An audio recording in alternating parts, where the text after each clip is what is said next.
अस्सलाम वालेकुम। Welcome to my channel Junain voice. दोस्तों, आज की मेरी ये कहानी किसी की ज़िंदगी पर गुज़री हुई एक सच्ची और सबक आमोज़ कहानी है। कहानी शुरू होने से पहले अगर आप मेरे चैनल जुनैन वॉइस पर न्यू हैं तो चैनल को सब्सक्राइब कर लीजिए और साथ में दिए गए बेल आइकन को ज़रूर प्रेस कर लीजिए, जिससे आपको मिलती रहे मेरी चैनल अपडेट सबसे पहले। और आप मेरी वीडियोस को ज़्यादा से ज़्यादा शेयर करके मेरे साथ इस कार्य खैर में शामिल हो सकते हैं। मैं डॉक्टर बनने के ख्वाब देखती थी, वो अधूरे रह गए क्योंकि मेरे नंबर कम आए थे। मजबूरन मैंने नर्सिंग कोर्स में दाखिला ले लिया था ताकि मेरा डॉक्टर बनने का ख्वाब पूरा हो सके। नर्सिंग की ट्रेनिंग का अरसा मुकम्मल हुआ। इस दौरान जो कुछ तजुर्बा मैंने नर्सिंग स्कूल में हासिल किया था वो अलग दास्तान है। मैं इसका जिक्र तफसील से नहीं करूँगी। मुख्तसर यूँ समझ ले कि शरीफ लड़कियों का आवारा बनने में सबसे ज़्यादा हाथ चंद नाम निहाद स्कूल्स का होता है, जिनमें से एक स्कूल हमारा भी था, जहाँ इस मुकद्दस पेशे की आड़ में घिनौने खेल खेले जाते थे। ऐसे खेल की शैतान की रूह भी इन्हें देखकर शर्मा जाती होगी। आप यकीन करें, मैं यहाँ से हॉस्पिटल पहुँचने तक पाक दामन रही। हॉस्पिटल से मिलने वाली सैलरी का ज़्यादा हिस्सा मैं अपनी माँ को लाकर देती थी। वो रकम मेरे घर के अखराजात के लिए काफ़ी ना थी। खुदा जाने ये पैसा क्या चीज़ है, एक अच्छे भले शरीफ घराने को भी बेगैरत बनने पर मजबूर कर देता है। वो चाहते थे कि मैं भी इतने ही पैसे कमाऊं जितने मेरी साथी नर्स कमाती हैं। मेरी माँ मुझे अक्सर इस बात के ताने दिया करती थी। घर का ये आलम था तो हॉस्पिटल का इससे भी बुरा। मेरी साथी नर्स अपनी सैलरी से ज़्यादा पैसे तो अपने मेकअप पर खर्च कर दिया करती थी। न्यू न्यू डिज़ाइन के कपड़े पहनती, टैक्सी में आना जाना। मुझे बखूबी पता था कि ये इनके पास इतने पैसे कहाँ से आते हैं, लेकिन कभी मैंने इस बात से गर्ज न रखी थी। मुझे तो सिर्फ अपने आप से और अपने काम से गर्ज थी। मैं दिन रात कोशिश में लगी रहती थी कि मैं किसी तरह बीएससी करके कोई और जॉब कर लूँ।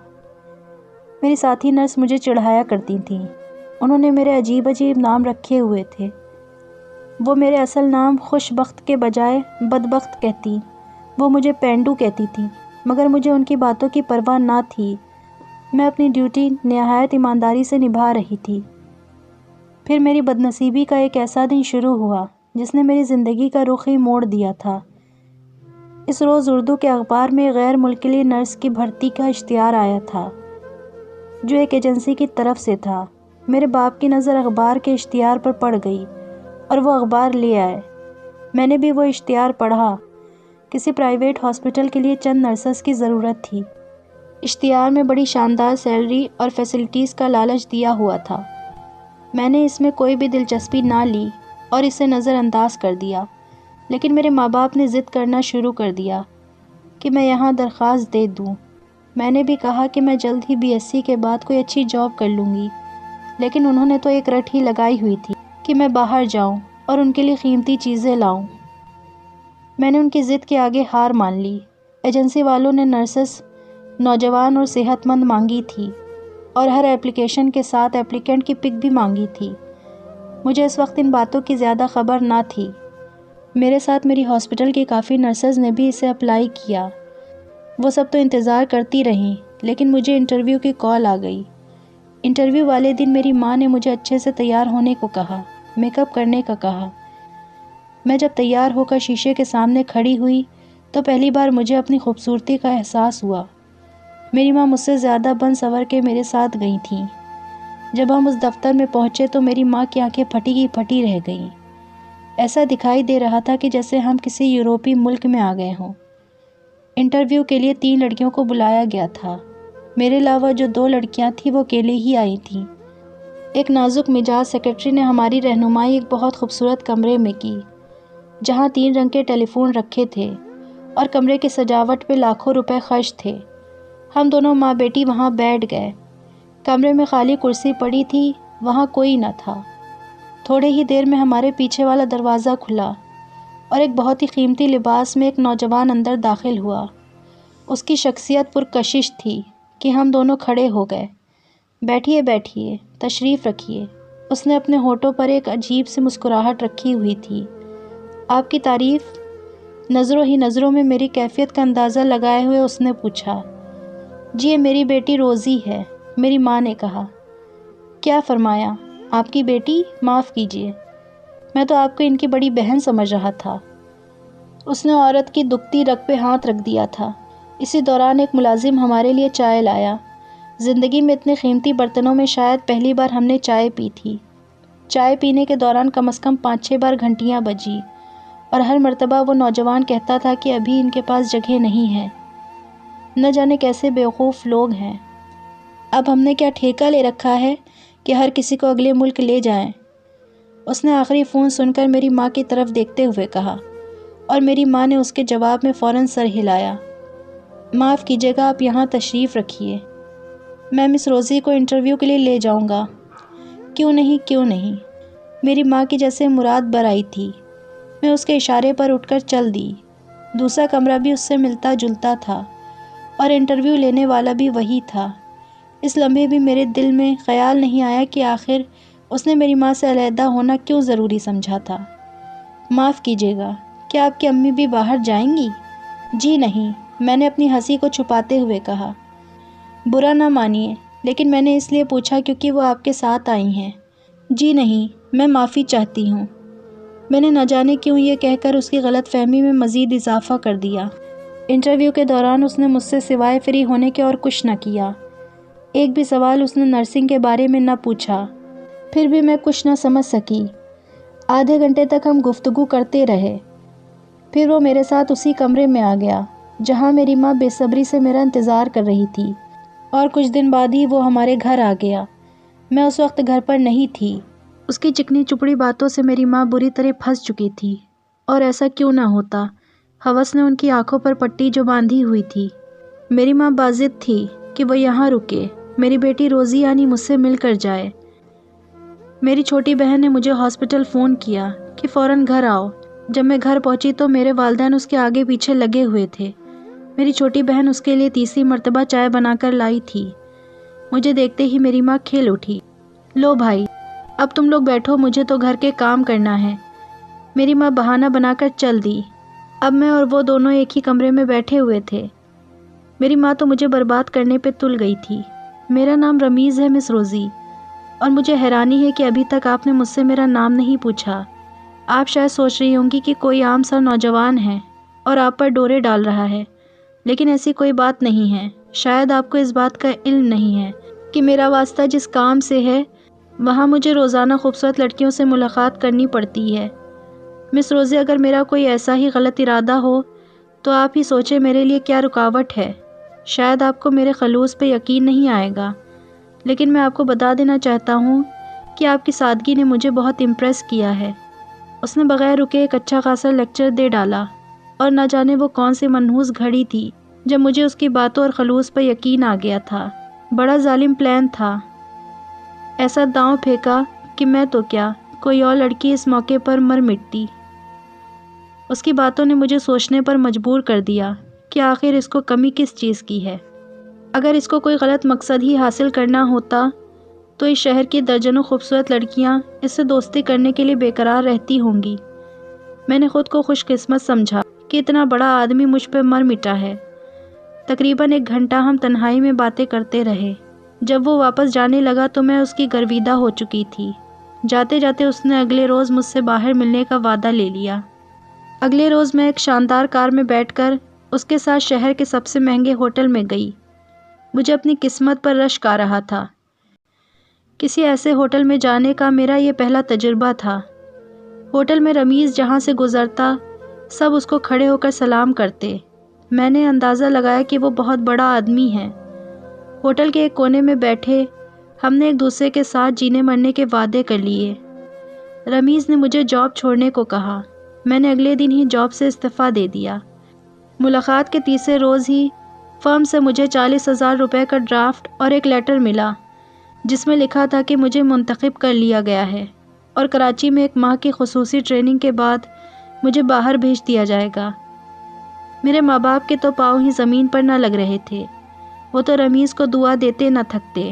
3 دن بعد میں رمیز کے ساتھ کراچی جا رہی تھی۔ جہاز کا سفر، شاندار لباس، पर्स में ढेर सारे पैसे और एक खूबसूरत दौलतमंद नौजवान। मेरा दिमाग जहाज़ के साथ अर्श पर परवास कर रहा था। सफ़र के दौरान रमीज़ ने बताया कि उसका ट्रांसफ़र अभी बाहर हो रहा है, जहाँ हम दोनों इकट्ठे ही जाएंगे। मैं दिल ही दिल में खुश होने लगी थी। रोज़ी हम मिडिल ईस्ट में पहुँचते ही शादी कर लेंगे। उसने जहाज़ के लैंड करते हुए मुझे खुशखबरी सुनाई। कराची में हमारा क़याम एक बंगले में हुआ, जो शायद फ़र्म ने इसी मकसद के लिए हासिल कर रखा था। वो 3 दिन तो उसने मेरा एतमाद ही हासिल कर लिया था। इस दौरान उसने मुझे यकीन दिलाया कि वो फ़रिश्ता है। वो 4 रोज़ एक शदीद जज्बाती कैफियत से गुज़रते हुए बेहयाई के तमाम मरहले तय कर चुके थे, क्योंकि रमीज़ ने मुझे यकीन दिलाते हुए कहा, हम जल्दी ही मियाँ बीवी के रिश्ते में बन जाएंगे, और मैं मुतमईन थी। शैतान का ये खेल फिर हमारा मामूल बन गया। मैं खुशी खुशी खुद को लुटाती रही। 1 माह पलक झपकते गुजर गया। सारा दिन कराची की सैर, समंदर किनारे घूमना, मेरी ज़िंदगी किसी रानी की तरह गुजर रही थी। ट्रेनिंग कब और कैसे गुजरी कुछ पता न चला। तुम क्यों घबराती हो? बस कह तो दिया है ना कि तीसरे माह हम शादी कर लेंगे। मैं तुम्हें दुल्हन बनाकर अपने माँ बाप की इजाज़त से ले जाऊँगा। वक्त गुजरता गया। 1 माह बाद बाहर जाने का टाइम आ गया। एयरपोर्ट पर रमीज़ भी मुझे रुखसत करने आया था। मेरी दोनों साथी लड़कियां मेरे लिए अजनबी थी। मुझे ये देखकर हैरानी हुई कि वो सिर्फ मुझसे ही क्या बल्कि एक दूसरे से भी खींची थीं, जैसे उनको किसी ने कुछ न बताने से मना किया हो। रमीज़ ने मुझे कहा था कि वो जल्द से जल्द पहुंच जाएगा, और इसी दौरान उसने कहा था कि माँ बाप से शादी की इजाज़त भी मिल जाएगी। इसी उम्मीद पर एक शानदार फ्यूचर का सोचकर मिडिल ईस्ट जा रही थी। एयरपोर्ट पर हमें लेने के लिए काम सी मगर शानदार गाड़ी आई थी। इस गाड़ी का ड्राइवर पाकिस्तानी था, जिसकी शक्ल से ही हवस टपक रही थी। उसने हमें ऐसी लालची निगाहों से देखा जैसे वो हमें खा ही जाएगा। हम एक कोठी में पहुँचे। मैं तो इसे महल ही कहूँगी। हमारा इस्तकबाल एक खातून ने किया था। घर के बाहर बोर्डिंग हाउस लिखा हुआ था। हॉस्टल में हमें सबसे ऊंचे मंजिल पर अलग अलग कमरे दिए गए थे। 2 रात मैंने डरते डरते गुजारी। यहाँ दूसरे ममालिक की भी 11-12 लड़कियाँ थीं, लेकिन मैंने वहाँ उन्हें एक दूसरे से मिलते हुए न देखा। सुबह एक वैगन में मुझे एक प्राइवेट हॉस्पिटल भेज दिया गया। मैं उसे हॉस्पिटल तो नहीं कहूँगी, एक डॉक्टर की दुकान ही कह लो। यहाँ मुझे उस पाकिस्तानी ड्राइवर ने बताया कि डेली 6 घंटे काम करना है। उसकी बेबाक नज़रों से तो मैं पहले ही बहुत डर चुकी थी। फिर तमाम डर दिल से निकल गया। जाहिर है कंपनी ही हमारी रिहाइश की ज़िम्मेदार थी। मैंने घर फ़ोन करके घर वालों को अपनी खैरियत दी। शाम को वैगन मुझे वापस हॉस्टल ले आई। 5-6 रोज़ इसी तरह गुजर गए। एक रोज़ मैंने इंचार्ज से रमीज़ के बारे में पूछा तो उसने मेरे कंधे पर फाहिश तरीके से हाथ रखते हुए कहा कि आ जाएगा, इतनी भी बेचैनी क्या है। मेरा दिल चाह रहा था कि उसका मुंह नोच लूं, लेकिन यहाँ आने से पहले रमीज़ ने मुझे समझाया था कि वहाँ का माहौल आज़ाद है, बल्कि ख़ुद भी इस रंग में रंगने की कोशिश करना। काश मैंने उसकी बातों को समझ लिया होता। उस रोज़ छुट्टी थी। सुबह ही लड़कियों ने ख़ुद को बनाना संवारना शुरू कर दिया। मैं देखकर हैरान रह गई थी कि इस नर्सिंग हॉस्टल में कार्स आना शुरू हो गई थी। कार दरवाजे पर रुकती और कोई बनी सवरी लड़की कार में बैठकर चली जाती। या अल्लाह, मैं किस अजाब में फंस गई हूँ, मैंने सोचा। फिर ख्याल आया कि ये सब कुछ कहा नहीं होता। हर इंसान का अपना किरदार होता है। हमारे मुल्क में भी तो मेरी साथी नर्सेज यही करती थीं, लेकिन सब नहीं, सिर्फ कुछ नर्सेज। अगर मैं वहाँ महफूज रही थी तो यहाँ भी रहूँगी। अपने किरदार को खुद सही रखना होता है। फिर मुझे इस बात पर यकीन था कि रमीज़ आ जाएगा, हम शादी कर लेंगे। फिर रात को रमीज़ फ़्लाइट से आ गया। उसने मुझे बताया कि उसने मेरे बग़ैर यह हफ़्ता बहुत मुश्किल से गुजारा है। मैंने अपने पेट में पलने वाले गुनाह की तरफ इशारा करते हुए वालिदैन के फ़ैसले के बारे में पूछा। उसने हंसकर टाल दिया और कहने लगा, आओ सैर करने चलते हैं। बात आई गई हो गई। हम दोनों एक कार में बैठकर रमीज़ के दोस्त के घर की तरफ रवाना हो गए। सारे रास्ते वो मुझे बताता रहा कि जो लड़कियां आज़ाद हो जाती हैं वो बहुत शानदार हो जाती हैं। उसके लहजे में अजीब तरगीब दिलाने का अंदाज़ था, जो लालचों की गुफ्तगू में होता है। आज सोचती हूँ तो अपनी सादगी पर मर जाने को जी चाहता है। मैंने उस वक्त भी उसकी नीयत पर शक नहीं किया। रमीज़ का दोस्त पाकिस्तानी सरमायादार था, جس کی عمر میرے والد کے برابر تھی، وہ بھی بڑا آدمی تھا، اس کی بہت زیادہ شہرت تھی۔ ان سب باتوں کا مجھے رمیز نے ہی راستے میں بتایا تھا، اور میں دل ہی دل میں خوش ہو رہی تھی کہ میرے محبوب کے تعلقات کتنے بڑے بڑے آدمیوں سے ہیں۔ اس شخص نے بڑی فراخ دلی سے ہمارا استقبال کیا اور مجھ سے زبردستی ہاتھ ملایا۔ رمیز نے مجھے پہلے ہی کہہ رکھا تھا کہ مجھے یہاں ویسٹرن طور طریقے اپنانے ہوں گے اور ایسی باتوں کا برا نہیں ماننا۔ یہاں ان دونوں نے شراب بھی پی تھی اور رمیز کے کہنے پر میں نے ہی ان کے لیے شراب بنائی تھی۔ شراب بنانے کا طریقہ مجھے رمیز نے ہی سکھایا تھا اور قسم کھائی تھی کہ آئندہ شراب نہیں پیے گا، لیکن اب وہ پی رہا تھا۔ ضروری نہیں جو چیز ناپسند ہو وہ دنیا بھر میں بری سمجھی جائے۔ تمہارے ممی ڈیڈی تو اتنے ایڈوانس ہیں، انہوں نے کم از کم یہ تو بتا دیا ہوتا، اس نے غصے سے کہا۔ آخر وہ میرا محبوب تھا، میں نے اس کی ناراضگی مول لینا مناسب نہ سمجھا۔ شراب پینے کے دوران وہ شخص ہوسناک نگاہوں سے میری طرف دیکھ رہا تھا۔ رمیز نے مجھے وہ لباس پہننے کو دیا جو وہ خود لے کر آیا تھا۔ لباس پہننے کے باوجود بھی مجھے اپنا آپ ننگا محسوس ہو رہا تھا۔ پھر رمیز ٹوائلٹ کے بہانے باہر چلا گیا۔ رمیز کے باہر جاتے ہی اس شخص نے مجھ پر حملہ کر دیا۔ میں نے سوچا نشے میں بہک گیا ہے، میں نے خود کو چھڑایا اور باہر بھاگ آئی۔ باہر رمیز سگریٹ پی رہا تھا۔ میں نے رمیز کا بازو پکڑ لیا اور کہا کہ وہ آدمی بدتمیزی کر رہا ہے۔ رمیز نے کہا، اوہ روزی، تم وہی پینڈو ہی رہو گی نا؟ رمیز نے میرا ہاتھ جھٹک دیا اور ایک کمرے میں مجھے لایا۔ وہ کمرہ کیا سنیما ہال لگ رہا تھا۔ مجھے ایک کرسی پر بٹھایا اور ایک بڑی سی اسکرین پر فلم اسٹارٹ کی، جس کو دیکھ کر میری آنکھیں پھٹی کی پھٹی رہ گئیں۔ اس اسکرین پر رمیز اور میری کراچی میں گزری ہوئی راتوں کی ویڈیو تھی، جو نہ جانے اس نے کدھر کیمرہ فٹ کر کے بنائی تھی۔ رمیز نے مجھے کہا، جیسا میں کہتا ہوں ویسا ہی کرو تو عیش کرو گی۔ میں نے کہا، رمیز یہ سب کیا ہے؟ مجھ سے شادی کرو یا مجھے پاکستان بھیج دو۔ میں بہت رو رہی تھی۔ رمیز نے مجھے غصے سے کہا، تمہارا پاسپورٹ بھی میرے پاس ہی ہے، تم کچھ نہیں کر سکتی، کچھ نہیں۔ میں نے رمیز کو میرے پیٹ میں پلنے والے بچے کی طرف اشارہ کر کے کہا۔ تو رمیز نے کہا، تم نرس ہو، اچھی طرح جانتی ہو اس کو کیسے ختم کرنا ہے۔ میں روتی رہی لیکن رمیز کو ذرا رحم نہ آیا۔ اس نے مجھے کہا، جیسا میں کہتا ہوں ویسے ہی کرتی رہو، ورنہ بہت برا ہوگا تمہارے ساتھ۔ میں کمرے سے باہر آئی تو وہی آدمی مجھے ہوس بھری نظروں سے دیکھ رہا تھا۔ پوری رات اس نے مجھے درندگی کا نشانہ بنایا، میرے جسم کو نوچتا رہا۔ میں روتی رہی، سسکتی رہی، میرے آنسو بھی خشک ہو چکے تھے۔ اگلی صبح مجھے گاڑی میں ہاسٹل پہنچا دیا گیا۔ وہاں انچارج نے مجھے مسکرا کر کہا، تھک گئی ہوگی تم کافی، اب آرام کر لو، ایک ہفتے تمہاری چھٹی ہے، گھومنے پھرنے کا دل ہو تو بتا دینا۔ میری زندگی تباہ اور برباد ہو گئی تھی۔ پھر میں نے ایک اور بڑا گناہ کیا، اپنے ہی پیٹ میں پلنے والے بچے کو مار دیا۔ میری روح کانپ اٹھی تھی، میں بہت بے بس تھی۔ زندگی بڑی ظالم ہے، میں بہت مکار لوگوں کے ہاتھوں میں پھنس چکی تھی۔